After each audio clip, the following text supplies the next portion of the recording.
Bismillahirrahmanirrahim. Assalamualaikum warahmatullahi wabarakatuh. Alhamdulillahirabbil alamin wassalatu wassalamu ala khairil anbiya'i wal mursalin nabiyina wa habibina Muhammadin wa ala alihi washabihi ajmain, amma ba'd. Penonton, pemirsa yang dirahmati oleh Allah Subhanahu wa taala, banyak yang bertanya kepada saya, Ustaz, bagaimana sih ciri-ciri orang yang terkena sihir dan terkena ain menurut Al-Quran dan hadis? Banyak, jadi tidak bisa saya jawab satu persatu. Dan di dalam kesempatan kali ini, di tengah-tengah bulan suci Ramadan, ya, di tengah-tengah malam yang begitu berkah, ya, insya Allah Allah turunkan berkahnya bagi kita semua. Ya, kita akan membahas tentang ciri-ciri orang yang terkena sihir dan ain menurut Al-Quran dan As-Sunnah. Kemudian jamaah yang dirahmati oleh Allah, ya, penonton yang insya Allah diberkahi oleh Allah Subhanahu wa ta'ala, kaum muslimin, Allah Subhanahu wa ta'ala memberikan banyak ujian. Salah satu ujiannya yang terjadi banyak di zaman ini adalah ujian sihir dan ain. Banyak orang yang sakit, bertahun-tahun, rumah tangganya rusak, usahanya hancur, namun secara medis tidak ditemukan sebab yang pasti. Sebagian di antaranya ternyata setelah diteliti adalah gangguan sihir atau gangguan jin. Dalil sihir di dalam Al-Quranul Karim, apakah sihir itu baru ada sekarang ini dengan maraknya dukun-dukun, ustadz-ustadz dukun itu? Tidak, jamaah. Tidak, wahai penonton. Ya, kita cek yuk. Allah Subhanahu wa ta'ala berfirman dalam surat Al-Baqarah ayat 102. Allah berfirman, "Wattaba'u ma tatlu syayatinu 'ala mulki Sulaiman, wa ma kafara Sulaiman walakinna asyayatin kafaru yu'allimuna an-nasa sihra wa ma unzila 'alal malakaini bi Babil Harut wa Marut wa ma yu'allimani min ahadin hatta yaqula innama nahnu fitnatun fala takfur fayata'allamuna minhuma ma yufarriquna bihi bainal mar'i wa zawjihi wa ma hum bidarrina bihi min ahadin illa biidznillah wa yata'allamuna ma yadurruhum wa la yanfa'uhum wa laqad 'alimu liman ishtarahu ma lahu fil akhirati min khalaq wa la bi'sa ma syaraw bihi anfusahum law kanu ya'lamun." Terdapat di dalam surat Al-Baqarah 102. Ayat ini tentu saja menjelaskan sihir diajarkan oleh setan. Cek aja artinya nanti. Diajarkan oleh setan, sihir bisa memisahkan suami dan istri. Namun sihir tidak bisa memberi mudarat kecuali atas izin Allah. Nabi pun sallallahu alaihi wasallam pernah disihir. Di dalam hadis yang sahih yang diriwayatkan oleh Ummul Mukminin an Aisyah radhiyallahu anha qalat, "Suhira an-nabiy sallallahu alaihi wasallam hatta kana yukhayyalu ilaihi annahu yaf'alu syai' wa ma yaf'aluhu." Rawahu Bukhari dan Muslim. Jadi Rasulullah disihir oleh Labid bin A'sam sampai-sampai Rasulullah yukhayyal, berhayal bahwasanya beliau melakukan sesuatu padahal beliau tidak melakukannya. Ya, itu sihir. Dan kita bahas bahayanya ain. Di dalam sebuah hadis juga, mayoritas umatku, kata Rasulullah sallallahu alaihi wasallam, meninggal karena ain. Rasulullah bersabda dalam hadis yang sahih, "Aktsaru man yamutu min ummati ba'da qada'illah wa qadarihi bil ain." Rawahu Al-Bazzar wa hassanahu ba'd ahli ilm. Artinya mayoritas umatku meninggal setelah takdir, ya, setelah takdir Allah adalah karena penyakit al-ain. Ini menunjukkan bahwa ain adalah sesuatu yang nyata dan sangat berbahaya. Jadi jangan gampang Jangan gampang menaruh foto anak kita yang cantik, Masya Allah, anak kita yang ganteng, anak kita yang hafal sekian juz Al-Quran, dibangga-banggakan, diupload di media sosial. Karena kita tidak tahu mata mana yang hasad, mata mana yang takjub melihat hal tersebut dan lupa menyebut nama Allah Subhanahu wa taala. Penonton yang dirahmati oleh Allah Subhanahu wa taala, di dalam ain terdapat hadis Rasulullah bersabda yang sangat sahih, al-ainul haq, rawahul Bukhari dan Muslim. Diriwayatkan oleh Bukhari dan Muslim, yang artinya penyakit ain itu benar adanya. Kita masuk kepada 10 tanda sihir yang jarang orang ketahui, ya, yang jarang diketahui oleh mayoritas orang. Yang pertama, tiba-tiba sangat malas untuk melaksanakan sholat. Bahkan ketika adzan berkumandang, terasa sangat berat untuk melangkahkan kakinya ke masjid. Namun ketika untuk urusan dunia, untuk urusan bisnis, mereka terasa ringan sekali. Yang kedua adalah sering terjadinya pertengkaran rumah tangga tanpa sebab yang jelas. Suami istri sering bertengkar karena hal-hal yang kecil, hal-hal yang sepele. Kemudian yang ketiga, sering mencium bau aneh di dalam rumah. Misalnya bau bangkai, bau darah, bau busuk. Padahal setelah dicari sumbernya tidak ditemukan. Kemudian yang keempat, tubuh terasa berat sangat saat bangun tidur, seperti rasa dipukulin atau ditekan oleh sesuatu. Yang kelima, sering mimpi ular. Ini termasuk mimpi yang sering dialami oleh orang yang terkena sihir. Akan tetapi kita bahas sedikit tentang mimpi ular. Ustadz, saya pernah mimpi ular. Mimpinya ini sering atau jarang? Kalau cuma sekali, insya Allah tidak ada apa-apa. Ya, itu hanya gangguan untuk menakut-nakuti saja. Akan tapi kalau mimpi digigit ular, dikejar ular secara terus-menerus, secara kontinu, 1 bulan, 2 bulan, 1 tahun, ya berarti insya Allah fix. Ya, itu adalah tanda-tanda sihir yang sudah mengenai kita. Kemudian tanda yang keenam adalah sering mimpi dari sering mimpi jatuh dari tempat yang sangat tinggi, ya. Dan ini mimpinya sama, berulang-ulang ya, berulang-ulang selama sebulan, 2 bulan, 3 bulan. Ya, ini juga mimpi gangguan dari jin. Kemudian yang ketujuh, sakit yang berpindah-pindah, kadang di kepala, kadang di dada, kadang di perut. Padahal setelah cek ke dokter, cek medis, tidak ditemukan penyakit. Ya, penyakitnya nggak ada, bapak ibu sehat-sehat aja. Ya.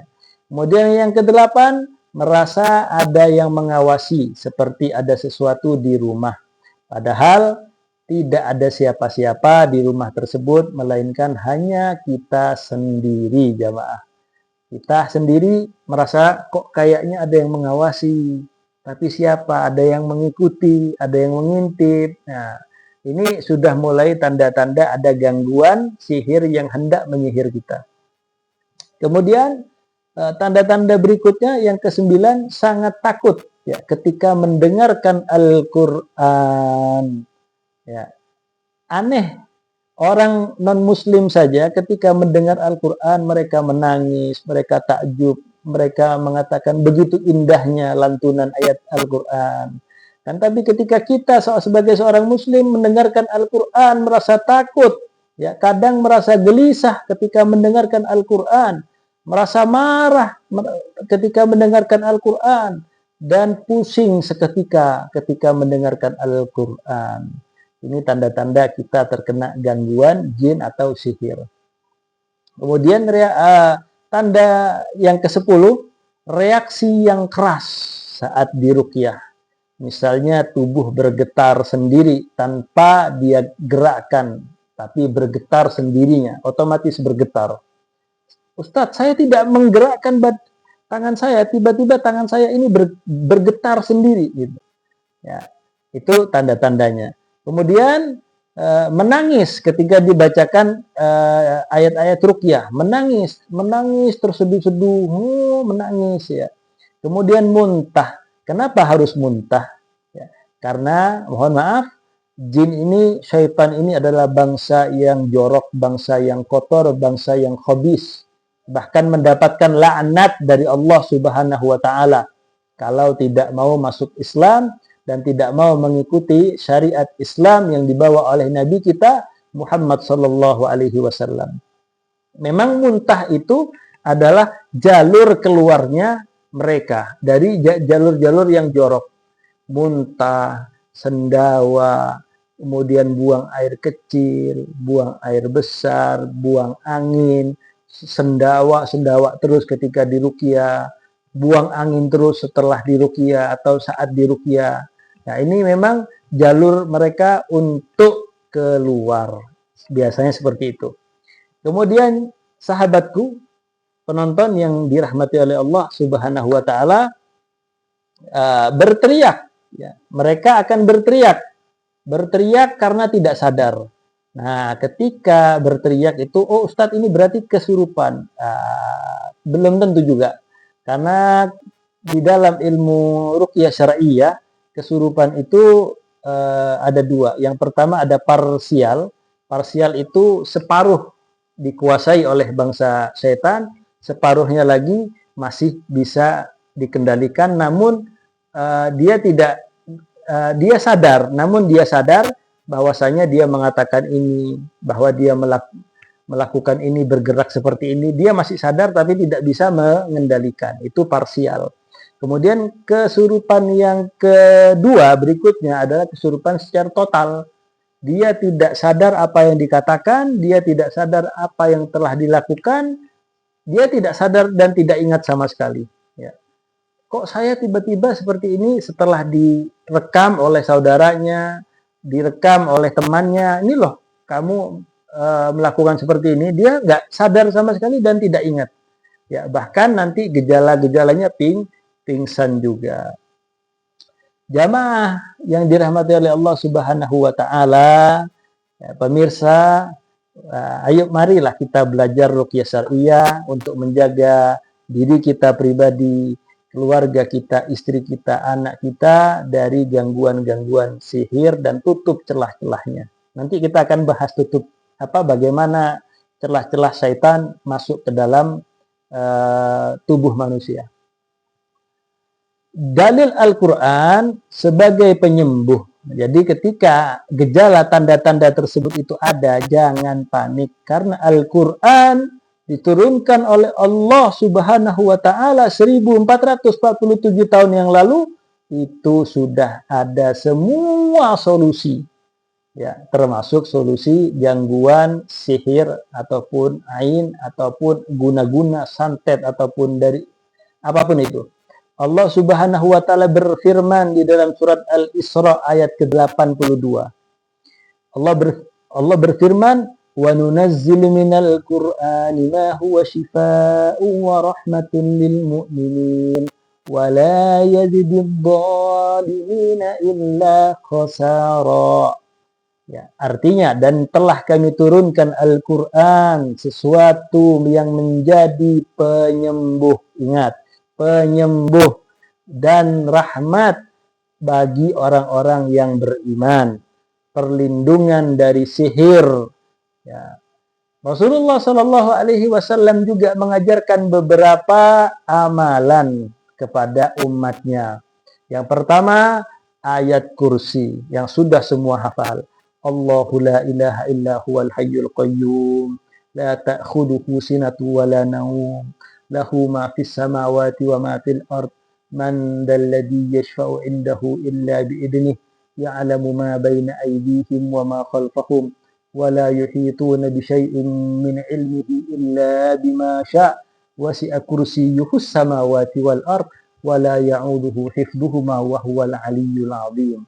Terdapat di dalam surat Al-Baqarah ayat 255. Kemudian yang kedua, membaca Al-Ikhlas, Al-Falaq, dan An-Nas yang biasa dikenal sebagai ayat trikul.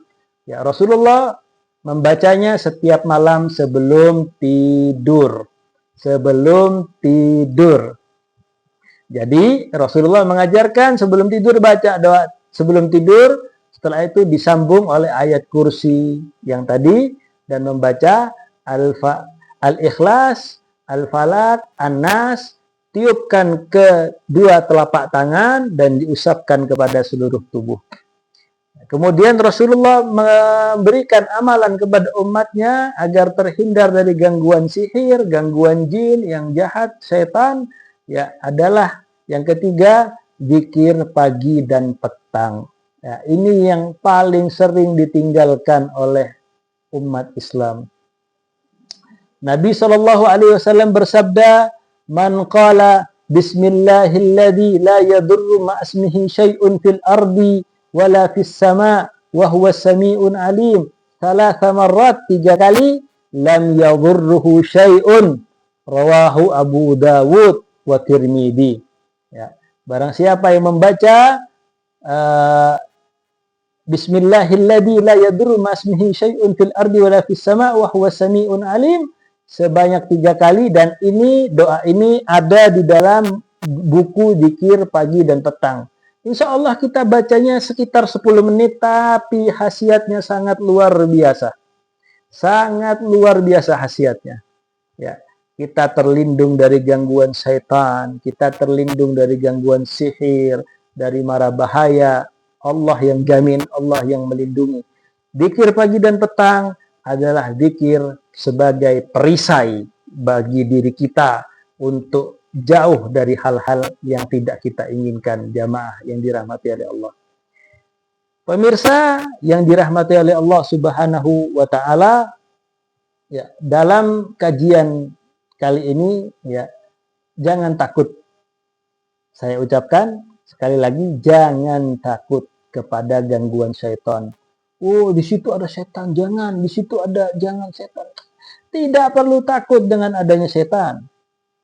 Enggak perlu takut, karena Allah Subhanahu wa taala berfirman, "Inna kaidasy syaitani kana dha'ifa." Dalam surat An-Nisa ayat 76. Sesungguhnya tipu daya setan itu lemah. Kalau kita muncul rasa takut, cukup kita ucapkan a'udzu bikalimatillahi tammah min syarri ma khalaq atau a'udzu billahi minasyaitonir rajim. Insyaallah hilang itu, ya. Karena tipu daya setan itu lemah. Karena itu jangan pernah takut ya kepada sihir. Yang harus kita lakukan, benteng kita, memperkuat tauhid kita. Jangan pernah mensyirikkan Allah dengan segala apapun. Menjaga sholat, membaca Al-Quran, jangan di bulan suci Ramadan saja, memperbanyak zikir, termasuk zikir pagi dan petang, melakukan ruqyah syar'iyah secara mandiri, dan ini yang lebih baik. Ya. Ini lebih baik membaca ruqyah syar'iyah secara diri sendiri. Ya. Kalau memang tidak bisa, ada gangguan-gangguan yang kita sudah bacakan, tidak bisa sembuh-sembuh, boleh untuk meminta tolong para peruqyah yang syar'i, bukan peruqyah yang harus beli mahar sekian. Ya, isinya hanya bambu. Isinya hanya bambu. Bayarannya 500.000, daftar dulu, ya, pendaftarannya sekian juta. Setelah itu dijadwalkan 2 bulan lagi. Setelah masuk ke jadwalnya disuruh nunggu lagi. Nah, ini adalah ruqyah yang tidak syar'i. Ya, hati-hati, banyak oknum-oknum yang mengatasnamakan ruqyah syar'iyah akan tetapi tidak syar'iyah. Ruqyah syar'iyah hanya membantu kita mengusir, atau dengan izin Allah semuanya, kita hanya perantara. Yang menyembuhkan adalah Allah, bukan peruqyah. Yang menyembuhkan sakit medis kita bukan dokter, bukan obat, akan tetapi Allah. Dokter, peruqyah, obat hanya perantara. Wallahu a'lam bissawab. Kita tutup ya. Nas'alallahal azim rabbal arsyil adim an yasfiyana wa yasfiya maradhal muslimin walhamdulillahi rabbil alamin. Insyaallah di konten-konten berikutnya kita akan lebih bahas yang lebih seru lagi. Wassalamualaikum warahmatullahi wabarakatuh.